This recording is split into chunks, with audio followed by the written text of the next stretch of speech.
नमस्कार, आप देख रहे हैं प्राइम न्यूज। मैं हूं आपके साथ पूजा मोहन पांडे। आपने कभी गाड़ी चलाई है?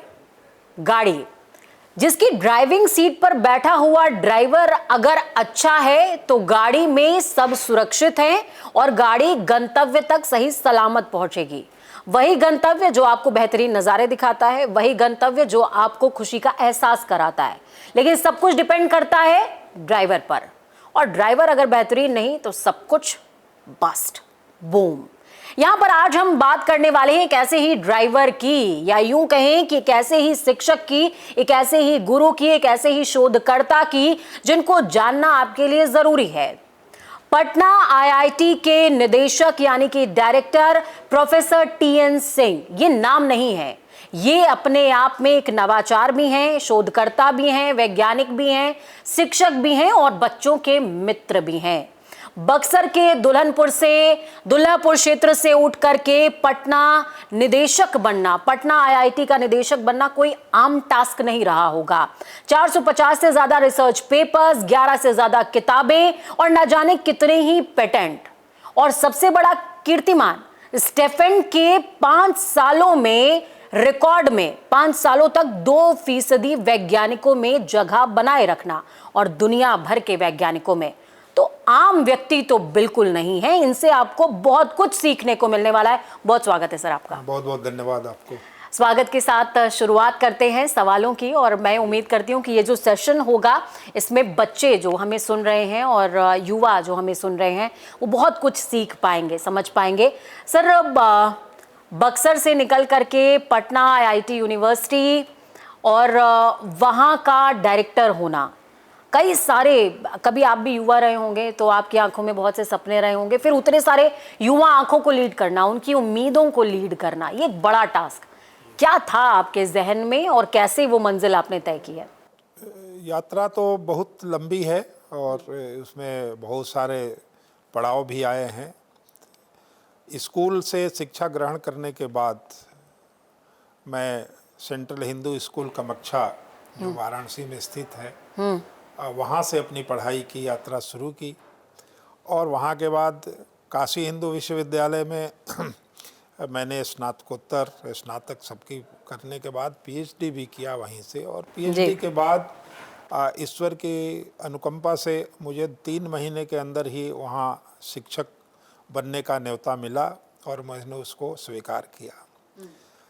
लगातार 10-11 साल तक काशी हिंदू विश्वविद्यालय के खनन अभियांत्रिकी विभाग में शिक्षक रहने के बाद एक बार पुनः मन में ऐसी इच्छा आई कि बहुत दिनों तक मैं काशी में पढ़ा और पढ़ाया, इसके बाद कहीं अन्य जगह भी हमें जाना चाहिए और कुछ सीखना चाहिए। और उस दौरान मैं आईआईटी बॉम्बे में वहाँ पे चला गया और वहाँ पे एसोसिएट प्रोफेसर के रूप में ज्वाइन किया। फिर 2-3 सालों के अंदर में पूरा प्रोफेसर बन गया, और वहाँ से प्रोफेसर बनने के बाद लगातार वहाँ पे एक सीनियर प्रोफेसर रहा, इंस्टीट्यूट चेयर प्रोफेसर रहा, और बहुत सारे प्रतिष्ठानों में मैं अन्य कामों में भी व्यस्त रहा। जैसे हिंदुस्तान पेट्रोलियम का मैं इंडिपेंडेंट डायरेक्टर भी था 3 सालों तक। उसके बाद 2018 में मैं वाराणसी पुनः आने का अवसर मिला, और मैं महात्मा गांधी काशी विद्यापीठ के कुलपति के रूप में मेरी नियुक्ति हुई 3 सालों तक। 3 साल वहाँ कार्य करने के पश्चात एक बार पुनः मुझे बम्बई जाना पड़ा 2021 में, लेकिन वो लंबा मैं नहीं रह पाया वहाँ। 3 महीने के अंदर ही मुझे आईआईटी पटना का निर्देशक बनने का सौभाग्य प्राप्त हुआ, और मेरे लिए भी एक खुशी की बात थी कि मैं जिन तरह के संस्थानों में पढ़ा और पढ़ाया उनको एक नेतृत्व करने का मौका मिला। तो वहाँ से ये यात्रा चालू हुई, और मैं अभी मेरा कार्यकाल 4 साल 4.5 साल हो गया है, और ये भी एक इस टर्म की समाप्ति पे है। तो एक सुखद अनुभूति ये है कि जहाँ भी मैं रहा अपने तरीके से अच्छे कार्य करना, संस्थान में जो विद्या की जो मानकता है उसमें प्रखर करना, उसको आगे बढ़ाना, और विद्यार्थियों को अच्छी सुविधाएं देना मेरा पहली प्राथमिकता थी। मैं शिक्षक था तब भी, और इस दौरान जहाँ भी मैं गया वहाँ पर अच्छे काम करने का लिए प्रयास किया और उसमें सफलता भी मिली। और इसी कारण से आज पटना आईआईटी जो है देश के 19वें नंबर के का संस्थान है पूरे देश में NIRF रैंकिंग में, जो कि मेरे आने के पहले 50 से ऊपर की संख्या में था। तो ये एक है तो लंबी यात्रा, लेकिन छोटे शब्दों में या कम शब्दों में ये मैं अगर मैं एक शब्द में कहूँ कि आपको अपनी यात्रा, अभी तक की यात्रा, अभी तक की जर्नी, बचपन से लेकर आज तक की, जिस दौरान आपने सपने देखना शुरू किया था, अब आप बच्चों के सपने पूरे करने की जगह पर हैं, अगर मैं एक शब्द में कहूँ कि आप उसको डिफाइन कीजिए तो वो एक शब्द क्या होगा? एक शब्द ये है कि जीवन पर्यंत विद्यार्थी रहना और विद्यार्थी की तरह सोच रखना, ये मेरा सीक्रेट है और इसको मैं रखता हूँ, क्योंकि इसीलिए मैं विद्यार्थियों की समस्याओं को बहुत जल्दी समझ लेता हूँ, क्योंकि मैं उस समय अपने को भी विद्यार्थी समझता हूँ। आजकल के टाइम में जो सबसे ज़्यादा ध्यान आकर्षित कर रहा है वो है AI, टेक्नोलॉजी, नवाचार, लेकिन AI का मिसयूज़ भी हो रहा है। इन तमाम चीज़ों के बीच में प्रधानमंत्री नरेंद्र मोदी भी देखिए लगातार लोगों को कह सकते हैं कि इन्फ्लुएंस करने की कोशिश कर रहे हैं, समझाने की कोशिश कर रहे हैं कि AI का पॉजिटिव इस्तेमाल करें। और जब AI की बात हर तरफ हो रही है, उस बीच में जब IIT पटना 5वीं रैंकिंग आपके नेतृत्व में हासिल करता है, तो प्रोफेसर TN सिंह को कैसा लगता है? आपने बहुत ही अच्छा सवाल किया, क्योंकि जब AI की बात होती है तो विगत आप देखे होंगे कि 5-7 वर्षों में इसकी बहुत चर्चा हो रही है जी।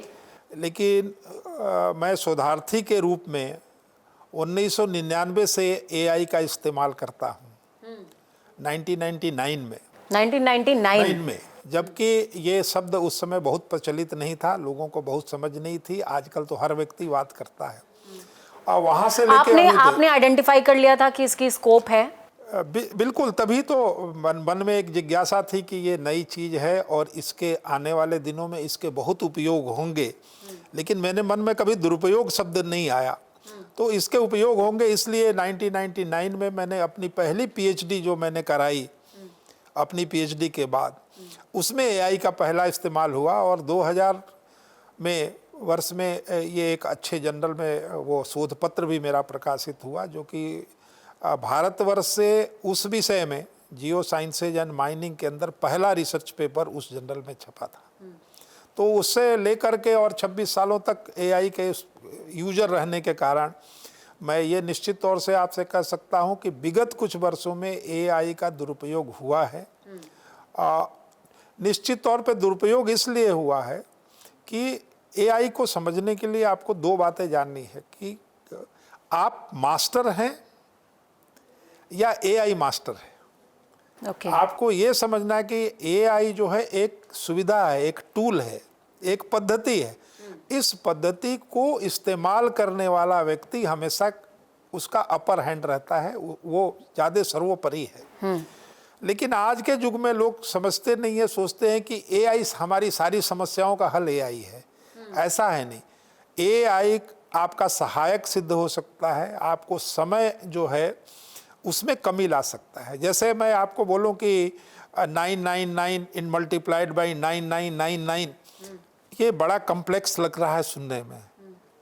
हम जब विद्यार्थी थे तो इसको हम करते थे, मल्टीप्लाई करते थे और समय लगता था। बाद में कैलकुलेटर आया, वो आसान हो गया, उसने थोड़ा समय को रिड्यूस किया। बाद में AI जैसे टूल आए, उसने और आसान कर दिया। तो AI जो है हमारे समय को बचाता है, लेकिन उसका उपयोग करने का तरीका आना चाहिए। तो मतलब हमें उसके लिए एक तरीके का न्यू नॉर्मल खोजना होगा, प्लस उसके साथ हमको सहचरी बनना होगा। बिल्कुल, ये आप कह रहे हैं। उसको एक सहायक के रूप में जब तक यूज करेंगे तब तक वो सहायक बहुत ही सहायतापूर्ण सिद्ध होगा। लेकिन जिस दिन से आपने समझ लिया कि वो मेरा मास्टर हो गया, तब इसका मतलब है कि आप AI के दुरुपयोग से बच नहीं सकते। सर, अब मैं आपके एक्सपर्टीज़ पे थोड़ा सा चाहूँगी कि दर्शक या युवा जो सुन रहे हैं हमें, वो भी इस चीज़ को समझें।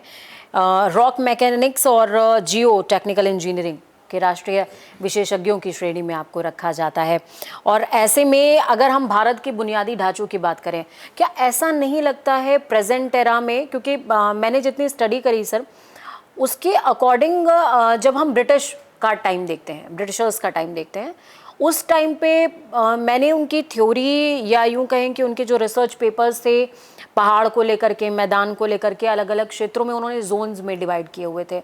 लेकिन क्या आपको ये लगता है कि अभी प्रेजेंटली जो इंजीनियर्स हैं उसको अवॉइड करते हैं जी, और शायद इस वजह से आपदा को हम बुला भी रहे हैं? जी, आपदा, देखिए आपदा के दो कारण होते हैं। एक तो होता है प्राकृतिक रूप से, एक होता है जैसे बहुत बरसात हो गई, किसी तरह का डिस्टर्ब। दूसरा होता है कि हम जिसको बोलते हैं कि इंजीनियरिंग आपदा, जो हम एक कारण पैदा करते हैं उस क्षेत्र में जिससे कि वो आपदा आ जाए। आ जाए। अभी जैसे हम रोड बनाते हैं पहाड़ों में, तो उस रोड में बिना सतह को समझे हुए पहाड़ों के बीच में जो पत्थर हैं उनकी समझ यदि नहीं रहेगी हमें, तो निश्चित तौर पे आपदा आएगी। क्या डैम मेकिंग में भी ऐसा ही है? हर जगह जब भी पहाड़ के अंदर कोई भी आप इंटरवेंशन करते हैं, वो सतही करें या सब सतही करें, या मतलब सरफेस पे करें या अंडरग्राउंड में करें, हर जगह यदि आप वहाँ कुछ डिस्टर्बेंस करते हैं, डिस्ट्रक्शन करते हैं, तो निश्चित तौर पे पहाड़ भी अपना जितनी हिम्मत है उतना रेजिस्टेंस करेगा। और रेजिस्टेंस के बियॉन्ड आप जानती हैं कि एक समय आता है जब वो फेल हो जाता है। बिल्कुल बिल्कुल। अब जब वो फेल होता है तो उसको हम आपदा का रूप देते हैं। लेकिन तकनीकी के क्षेत्र में यदि मूर्धन्य लोग उसमें लगें और अच्छे लोग लगें, तो निश्चित तौर पे पहाड़ों का विकास जो है समन्वय के साथ हो सकता है, जिसको हम सस्टेनेबल डेवलपमेंट की तरह बात करते हैं। विदेशों में हर जगह टनल बहुत सारे बने हुए हैं, बहुत सारे डैम हैं, लेकिन सुरक्षा मानकों को ताक पे रख के हमें नहीं करना चाहिए। और कहीं कहीं ये त्रुटि होती है, या तो जल्दीबाजी में काम करने से या दक्षतापूर्ण आदमी नहीं होने के कारण, जिसके कारण आपदा जो है आती रहती है। और आपदा जानते हैं कि किसी के लिए भी अच्छी नहीं है, न मानव के लिए अच्छी है, न मानवता के लिए अच्छी है, न पशु के लिए अच्छी है, न पंछियों के लिए है, और उसके बहुत सारे दुष्परिणाम होते हैं। तो ये हमें ये देखना पड़ेगा कि किस तरह से उस संकट का निवारण हम कर सकते हैं। लेकिन निश्चित तौर पर एक आध मैं आपको उदाहरण दूंगा। पुणे एक्सप्रेसवे पे, जो बॉम्बे पुणे एक्सप्रेसवे है, पहला एक्सप्रेसवे है मेरी जानकारी के अनुसार, वहाँ पे बहुत दिनों तक पत्थर गिरते रहते थे।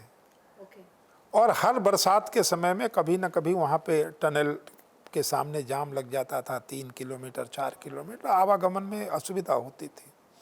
लेकिन वहाँ से की सरकार ने वैज्ञानिक पद्धति से उसका अध्ययन कराया, और अध्ययन कराने के बाद वहाँ पे रॉकफॉल प्रोटेक्शन, रॉकफॉल बैरियर लगे, और उसके बाद से वो निश्चित तौर पे मेरे ख्याल से 10-12 सालों से वो लगा हुआ है। उस क्षेत्र में कभी पत्थर गिरे नहीं हैं। तो इस तरह से हमें उसके ऊपर थोड़े वैज्ञानिक दृष्टि से उसको देखना होगा और उनका अध्ययन करना होगा। लोग कहते हैं, बड़े लोगों ने कहा है कि यदि पत्थर को आपको समझना है तो उसके ऊपर सोइए और उसके ऊपर सपने देखिए, तब आप पत्थर की बातों को समझ पाएंगे। पत्थर के ऊपर सोइए और उनके सपने देखिए, उनमें सपने देखिए, मतलब एक तरीके का संवाद स्थापित कीजिए। संवाद माने you can sleep and dream over it. हाँ। ये अंग्रेजी में कहा गया, उसको मैंने हिंदी में आपको कहा। तो जब आप उसकी भाषा को समझेंगे तो आप उसका निवारण कर सकते हैं। और कभी भी पहाड़ बिना सूचना दिए नहीं गिरता है, ये सबको समझना चाहिए। हाँ, उस सूचना को, उस संवेदना को समझने वाला आप डिकोड नहीं कर पाते हैं। जी।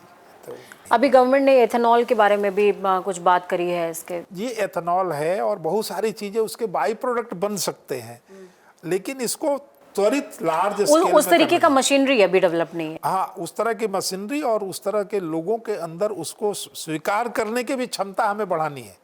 क्योंकि अभी कोई बोलेगा कि पराली से बना हुआ ये कार्डबोर्ड है, तो शायद कोई नहीं लेके क्या होगा। लेकिन यदि अच्छा फिनिश हो जाए तो बढ़िया रहेगा, क्योंकि आप कंप्रेस्ड वुड तो यूज कर ही रहे हैं, वो कंप्रेस्ड वुड का प्लेस ले सकता है। और कई CSR की लैब इसमें प्रयासरत हैं बनाने में। सर, आपने 11 किताबें लिखी हैं। बहुत सारी लिख डाली। मेरी तो अभी एक ही हुई है, लेकिन आपकी 11 हो गई। ठीक है, तो उसमें से आप जो बच्चे देख रहे हैं आपको, उनमें जो रिसर्च सेक्टर में काम करना चाहते हैं, आप कौन सी बुक उनको सजेस्ट करेंगे अपनी कि उन्हें वो शायद ज़रूर पढ़नी चाहिए या वो उसको कंसीडर करें? देखिए, बुक तो 11-12 जो आपने बताई, वो संख्या मैं तो गिनता नहीं हूँ, मैं लिखने में विश्वास करता हूँ। तो अच्छा हुआ कि आपने मुझे बता दिया कि 11 बुक मेरी हुई हैं। तो अभी आप अगले पे प्रोसेस कर रहे हैं? अगली चल रही है, 2 किताबें चल रही हैं, जी। कुछ हिंदी माध्यम से, हिंदी में, और कुछ अंग्रेजी में चल रही हैं। लेकिन आप देखिए कि अभी आज के युग में हम बहुत ज़्यादा वातावरण की चर्चा कर रहे हैं, क्लाइमेट चेंज की चर्चा पूरे विश्व में हो रही है। उसके ऊपर हमने 2015 या 16 में ही एक पुस्तक आई कार्बन सिक्वेस्ट्रेशन के ऊपर। तो वो बुक लड़कों को पढ़ना चाहिए और विद्यार्थियों को पढ़ना चाहिए, इसलिए कि आप अपने वातावरण को समझिए, क्योंकि उस समय द्वंद्व में चल रहा था देश और विदेश में सभी जगह कि ये क्लाइमेट चेंज है वो मिथ है या रियलिटी है। लेकिन अब तो रियलिटी सब लोग मानने लगे हैं। तो उस पुस्तक को विद्यार्थियों को थोड़ा पढ़ना चाहिए, और उसमें बहुत सारे लेख हैं जो देश के विदेश के विद्वानों ने लिखा है। अब तो बहुत सारे लोग उस CO2 सिक्वेस्ट्रेशन पे काम करना चालू कर दिए हैं। लेकिन वो भी हमने जो CO2 सिक्वेस्ट्रेशन था वो 10-11 में मैंने उस समय PhD करवाई थी एक विद्यार्थी के लोगों को, और वो काम चल रहा है। सर, किसी भी बच्चे के लिए, जब आप भी युवा रहे होंगे और मैं अपनी भी बात कर लूँ, जब मैं पढ़ाई कर रही थी उस दौरान, हालांकि मेरा तो होम टाउन था, लेकिन जो हमारे कलीग्स होते हैं, हमारे जो सहपाठी होते हैं, उनको हम देख रहे होते हैं कि कई बच्चे जो अपने शहर से बाहर रह रहे होते हैं, उनके लिए रहना और खाना, ये 2 बहुत बड़ी समस्या होती है, और आपने भी मेरे ख्याल से युवावस्था में फेस की होगी। तो सेकेंड जनरेशन की पहली IIT है जो अपने इंटरनल रिसोर्स से 800 बच्चों के लिए आप किसी तरह की कोई फंडिंग नहीं लेते हैं सरकार की तरफ से, या यूँ कहेंगे विभाग की तरफ से, एजुकेशन मिनिस्ट्री की तरफ से, और अपने इंटरनल रिसोर्सेज से उन बच्चों के लिए बेहतरीन वातावरण आप दे रहे हैं, हॉस्टल्स। ये थॉट कैसे आया? प्लस क्या इसको और ज़्यादा आगे बढ़ाने की योजना है आपकी, या आप चाहते हैं कि ज़्यादातर जो देश की यूनिवर्सिटीज़ हैं, IITs हैं, वहाँ पर कह सकते हैं कि शोध में व्यस्त इन बच्चों के लिए एक बेहतर माहौल तैयार किया जा सके? निश्चित तौर पे देखिए कि IIT का महत्व अपने कैंपस के लिए है कि मैक्सिमम लोग जो है, विद्यार्थी, कर्मचारी, शिक्षक, सभी एक कैंपस में रहते हैं, और वो कैंपस ही उनका घर होता है। और ज़्यादा से ज़्यादा समय विद्यार्थी, शोधार्थी अपने लेबोरेटरी में अपने शिक्षकों के साथ संवाद स्थापित करे, लाइब्रेरी में जा सके। इसके लिए आवश्यक है कि वो उसी कैंपस में रहे, बाहर से रहना, आना जाना मुश्किल होता है। और ख़ास करके हम जिस क्षेत्र में हमारी IIT है, वहाँ उस तरह की उतनी सुविधाएं नहीं है, क्योंकि वो बहुत बड़ा शहर नहीं है, छोटा सा कस्बा है। तो वहाँ बाहर रहने की, तो भारत सरकार ने हम लोगों को तो बना करके दिया है, हॉस्टल दिया है, भारत सरकार के सौजन्य से बना है। लेकिन इस बीच हमें लगा कि हम लोगों को जो तीसरे किस्त की भारत सरकार के तरफ से लोन मिला हुआ है, उसके बीच में ये लगा कि वो लोन आने में, बनाने में थोड़ी देर होगी, तो क्यों नहीं जो विद्यार्थियों की असुविधा है उसके लिए हम अपने रिसोर्स से जो पैसे बचे हैं उनसे एक सुविधापूर्ण हॉस्टल का निर्माण करें। और इसी अनुभूति को ध्यान में रखते हुए हम लोगों ने किया, और वो ऑलमोस्ट जुलाई में एक विंग तो तैयार हो जाएगा, दूसरा विंग भी 1-2 महीने के बाद हो जाएगा। और तब तक हमारा जो अभी भारत सरकार के सौजन्य से जो लोन मिला है, उससे और नए निर्माण कार्य शुरू हो जाएंगे। सर, स्टैनफोर्ड रैंकिंग में आप लगातार 5 वर्षों से दुनिया के 2% वैज्ञानिकों में शामिल रहे। भारत जो है वो इस समय प्रधानमंत्री नरेंद्र मोदी के नेतृत्व में शोध को बहुत ज़्यादा फोकस में रखे हुए है, और शायद इस सेक्टर को और ज़्यादा बूस्ट भी किया जा रहा है। कैसे देखते हैं आप वर्ल्ड वाइड, क्या इंडिया की छवि में इम्प्रूवमेंट हुआ है? और आप एज अ शोधकर्ता, क्योंकि आप बहुत लंबे समय से इस क्षेत्र में हैं, तो आप किस तरह के चेंजेस देखते हैं? नहीं, चेंजेस तो बहुत आए हैं और बहुत सारी नई योजनाएं और प्रोजेक्ट्स जो है डिफरेंट मोड्स में आ रहे हैं भारत सरकार के तरफ से। और मुझे लगता है कि यदि आप अच्छे सुधारती हैं तो वर्तमान सरकार की बहुत सारी योजनाएं हैं जहां पैसे जो है खर्च नहीं हो पाते हैं। तो एक अच्छे शोध प्रपोजल की आवश्यकता है और उसके लिए भारत सरकार बहुत ही पॉजिटिव है पैसा देने के लिए। लेकिन जितने विश्व स्तरीय चैलेंजेज हैं वो उन क्षेत्रों में भी भारत सरकार ने विशेष रूप से योजनाबद्ध तरीके से काम करना चालू किया है। जैसे आप देख रहे हैं कि चिप्स के बारे में बहुत सारे नए इंडस्ट्री भी आ रही हैं, नए शोध कार्य हो रहे हैं। एआई के क्षेत्र में भी बहुत सारे फंड अवेलेबल हैं जिसमें हम काम कर पाएँ। लैंग्वेज प्रोसेसिंग के क्षेत्र में हो रहा है कि लैंग्वेज बाधा नहीं बने किसी को पढ़ने और उनको समझने के लिए। इस तरह के बहुत सारे मिशन भी हैं, बहुत सारे आप देख रहे हैं, बहुत सारे चंद्रयान मिशन या हम एस्ट्रोफिजिक्स से लेकर के और काफ़ी काम कर रहे हैं।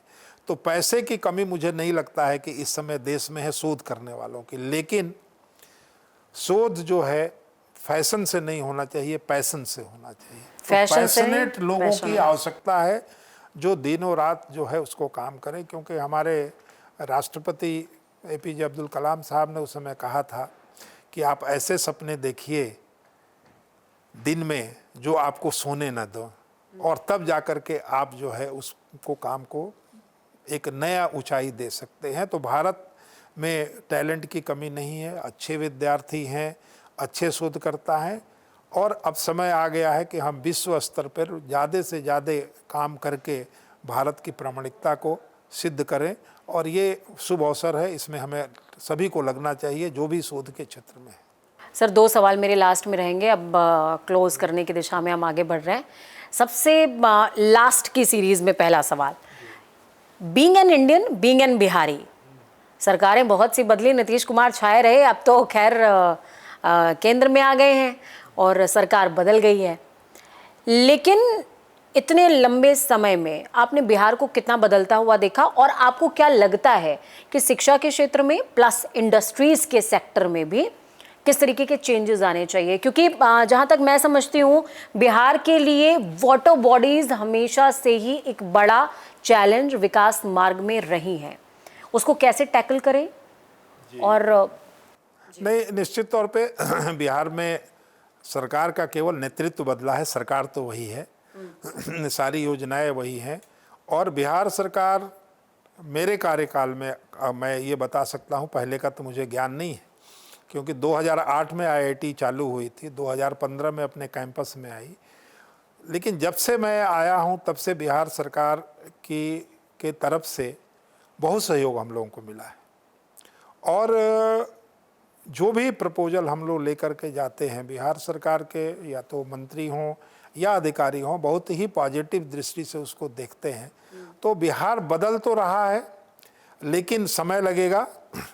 और सबसे बड़ी ज़रूरी चीज़ है कि हमें इंफ्रास्ट्रक्चर के साथ साथ लोगों की मानसिकता को भी बदलने के लिए कुछ प्रयास और करना चाहिए, जिससे कि सारे लोग मिल कर के एक नवनिर्मित बिहार का जो सपना था नीतीश जी का और अभी भारत सरकार का भी है, उसको साकार कर पाएँ। सर, आखिरी सवाल मेरा, जो युवा आपको सुन रहे हैं और जो शोधकर्ता आपको सुन रहे हैं, वो उनको इंजीनियरिंग के लिए, उनको जियो टेक्नोलॉजी के लिए, उनको उन तमाम क्षेत्रों के लिए जिसमें वो काम करना चाहते हैं, उसके लिए आपका क्या संदेश है? मेरा है कि कोई भी विषय खराब नहीं होता है। आप किसी भी विषय में, वो आर्ट हो, साइंस हो, कॉमर्स है, टेक्नोलॉजी हो, मेडिकल हो, किसी भी क्षेत्र में आप अपने को सिद्ध करने का प्रयास करिए, प्रामाणिकता अपने को सिद्ध करिए कि आप हैं ऑथेंटिक, तो निश्चित तौर पे संभावनाएं बहुत हैं। देश में न नौकरी की कमी है, न देश में पैसे की कमी है, न सुविधा की कमी है। कमी केवल है कि हम एक मिशन मोड में, एक पूर्ण संकल्प के साथ अपने काम को करने के लिए समर्पित हों, तब जाकर के भारत जो है 2047 में जो प्रधानमंत्री जी का सपना है कि एक independent India, real independent India in all respect, बन पाए, स्वावलंबी बन पाए, अपने मजबूती को और बढ़ाए, उसके तरफ हम अग्रसर हो सकते हैं। विद्यार्थियों को ये चाहिए कि शॉर्टकट कोई रास्ता नहीं है सफलता का। निश्चित तौर पे आपको डिसिप्लिन रहना चाहिए, अपने काम के प्रति डेडिकेटेड होना चाहिए और फुली डिवोशन के साथ काम करना चाहिए। तो ये याद रखना है कि कठिन परिश्रम के अलावा कोई दूसरा रास्ता नहीं है। शॉर्टकट हमेशा जो है अनस्टेबल होता है, अस्थायी होता है। सीधा रास्ता हमेशा अस्थायी रहता है। तो हमें अस्थायित्व को यदि प्राप्त करना है तो हमें इन 3 जो बातें मैंने बोली कि डेडिकेशन, डिवोशन एंड डिसिप्लिन, इसको हमेशा याद रखना चाहिए और इसको हमेशा गुरु मंत्र की तरह उसको लेकर के आगे बढ़ना चाहिए और अपने गोल से विचलित नहीं होना चाहिए। लॉन्ग टर्म गोल होना चाहिए, शॉर्ट टर्म नहीं होना चाहिए। दूरदृष्टि होनी चाहिए, नज़दीक की दृष्टि नहीं होनी चाहिए। कोई नज़दीक की दृष्टि होने से आपको सफलता तो छोटी छोटी मिलेगी, लेकिन आप लंबा छलांग नहीं लगा पाएंगे। तो दूरदृष्टि होना चाहिए। और अंत में मैं ये कहूँगा कि जो जैसा सोचता है वैसा ही करता है और वैसा ही बनता है। तो यदि आपके अंदर पॉजिटिविटी है और आप किसी चीज़ को ठान लें कि मुझे ये बनना है, तो विश्व में कोई ताकत नहीं है जो उसको रोक सकती है। तो मेरा यही विद्यार्थियों के लिए संकल्प लेने का है कि संकल्प के साथ यात्रा को स्टार्ट करिए और समृद्धि और के साथ उस पे पहुंचिए। बहुत शुक्रिया सर, आपने बहुत समय दिया और तमाम जो युवा हैं वो मुझे लगता है कि इस पॉडकास्ट के बाद बहुत ज़्यादा बूस्टअप हो जाएंगे और एकदम जुड़ जाएंगे। तो देखिए, आप अपने घर में पूर्व दिशा की तरफ एक तस्वीर लगाते हैं जिसमें सूर्य उदित हो रहा होता है और 7 घोड़े दौड़ रहे होते हैं। उस तस्वीर का मतलब जानते हैं? उस तस्वीर का मतलब ये नहीं है कि लगा लेंगे तो सूर्य उदय हो जाएगा आपके भाग्य का। उन 7 घोड़ों की ऊर्जा से सूर्य से ज्यादा तेज गति से आपको दौड़ना होगा अपने सपनों के लिए, अपने लक्ष्य के लिए। यही बता रहे हैं प्रोफेसर TN सिंह, जिन्होंने बहुत दुनिया देखी है, बहुत सारे आप जैसे बच्चों को देखा है, उनका भविष्य संवारा है, निखारा है। फिलहाल आज के इस पॉडकास्ट में इतना ही। मुझे दीजिए इजाजत। नमस्कार।